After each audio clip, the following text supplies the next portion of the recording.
আসসালামু আলাইকুম প্রিয় সৌদি আরব প্রবাসী ভাইয়েরা, আজকে জানিয়ে দিব সৌদি আরবের 21 ক্যারেট এবং 22 ক্যারেট স্বর্ণের রেট। 1 আনা কত রিয়াল, 1 গ্রাম কত রিয়াল এবং 1 ভরি কত রিয়াল। অবশ্যই এই রেটগুলোর সাথে ব্যাট যুক্ত হবে, সাথে মজুরি যুক্ত হবে। সৌদি আরবের ব্যাট যুক্ত হয় 15%, মজুরি যুক্ত হয় 5%, 20% এখানে যুক্ত হবে। 21 ক্যারেটের 1 গ্রাম স্বর্ণ 442 রিয়াল, বাংলা টাকায় 14,475 টাকা। 21 ক্যারেটের 1 আনা স্বর্ণ 322 রিয়াল, বাংলা টাকায় 10,546 টাকা।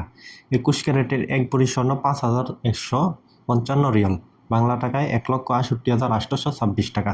এখন জেনে নিব সৌদি আরব 22 ক্যারেটের স্বর্ণ 1 ভরি 1 আনা 1 গ্রাম স্বর্ণের দাম। সৌদি আরব 22 ক্যারেটের 1 গ্রাম স্বর্ণ 564 রিয়াল, বাংলা টাকায় 15,196 টাকা। 22 ক্যারেট 1 আনা স্বর্ণ 338 রিয়াল, বাংলা টাকায় 11,069 টাকা। 22 ক্যারেটের 1 ভরি স্বর্ণ 5,412 রিয়াল, বাংলা টাকায় 1,77,243 টাকা। অবশ্যই এগুলোর সাথে ব্যাট যুক্ত হবে, সাথে মজুরি যুক্ত হবে। সৌদি আরবে ব্যাট যুক্ত হয় 15%, মজুরি যুক্ত হয় 5%, মোট 20% যুক্ত হবে। তাহলে স্বর্ণের রেটগুলো আরেকটু বেশি হবে।